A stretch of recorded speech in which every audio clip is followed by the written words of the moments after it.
అందరినీ కలుపుకుపోతానని పదే పదే చెప్పే కేసీఆర్ దాన్ని ఆచరించి చూపుతున్నారు. ఇతర పార్టీల ఎమ్మెల్యేలను తన వైపు తిప్పుకుంటూ తన బలాన్ని అనూహ్యంగా పెంచుకుంటున్నారు. బంగారు తెలంగాణ కోసం ఒక్కటి కావాలని అందరినీ కారెక్కిస్తున్నారు.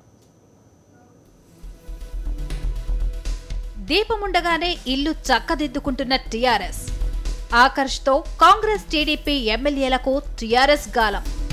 అసెంబ్లీలో అనూహ్యంగా పెరిగిన టీఆర్ఎస్ బలం. అనర్హతలు, ఉప ఎన్నికలు లేకుండా జాగ్రత్తలు. దీపముండగానే ఇల్లు చక్కదిద్దుకోవాలనే సామెత టీఆర్ఎస్ కు బాగా నచ్చినట్టుంది. అధికారంలో ఉండగానే పార్టీని బలోపేతం చేసేందుకు అన్ని ప్రయత్నాలు చేస్తోంది. ఉద్యమ పార్టీగా ఉన్న టీఆర్ఎస్ క్షేత్రస్థాయి పార్టీ పటిష్టతపై గతంలో ఏనాడూ దృష్టి సారించలేదు. తెలంగాణ సాధించి ఇప్పుడు అధికారంలోకి వచ్చాక పార్టీని బలోపేతం చేయడం అనివార్యమవుతోంది. ఎల్లకాలం సెంటిమెంట్ అస్త్రాలు పనిచేయవని గ్రహిస్తున్న టీఆర్ఎస్ ఆపరేషన్ ఆకర్ష్ ద్వారా అద్భుతాలు సాధించవచ్చని భావిస్తోంది.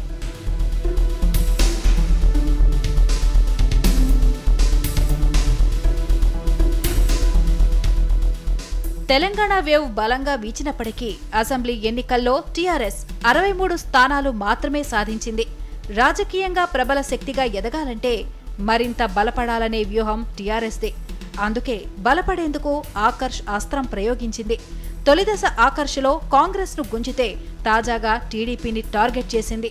కాంగ్రెస్ నుంచి 2, బీజేపీ నుంచి 2, టీడీపీ నుంచి 4, వైఎస్ఆర్సీపీ నుంచి 1 మద్దతు ప్రకటించడంతో అసెంబ్లీలో టీఆర్ఎస్ బలం 63 నుంచి 72కు చేరింది. శాసనమండలిలోనూ ఇదే తీరు. అధికారం చేపట్టే సమయానికి శాసనమండలిలో టీఆర్ఎస్ కున్న సభ్యులు 4 మాత్రమే.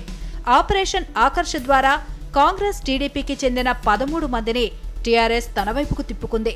దీంతో మండలిలో టీఆర్ఎస్ బలం 17కు పెరిగింది. అంతేకాదు మండలి చైర్మన్ స్థానాన్ని టీఆర్ఎస్ కైవసం చేసుకుంది. చేస్తుంది ఆకర్షైనా తెలంగాణ అన్ని దారులు తెలంగాణ భవన్ వైపు ఉన్నాయని టీఆర్ఎస్ నాయకులు ధీమాగా చెప్తున్నారు. అంటే వాళ్ళు వెనక్కి తిరిగి చూసుకుంటే అర్థమవుతుంది. మీ ఎమ్మెల్యేలే మీ వెంట ఉండలేరు. 2 ఎమ్మెల్యేలు పోయిన విఠల్ రెడ్డి గారు, కనకయ్య గారు మీ మీద నమ్మకం లేక కేసీఆర్ గారి మీద విశ్వాసంతోనే రోజుకొక ఎమ్మెల్యే మీ పార్టీ నుంచి పోతే వీళ్ళట ఇంకా భరోసా ఇస్తారట. గ్రేటర్ ఎన్నికలకు ముందు మరో విడత చేరికలుంటాయని టీఆర్ఎస్ చెప్తోంది. గ్రేటర్ పరిధిలోని కాంగ్రెస్, టీడీపీ ముఖ్య నేతలను పార్టీలో చేర్చుకోవాలని టీఆర్ఎస్ అనుకుంటోంది. తెలంగాణ బ్యూరో, సాక్షి న్యూస్.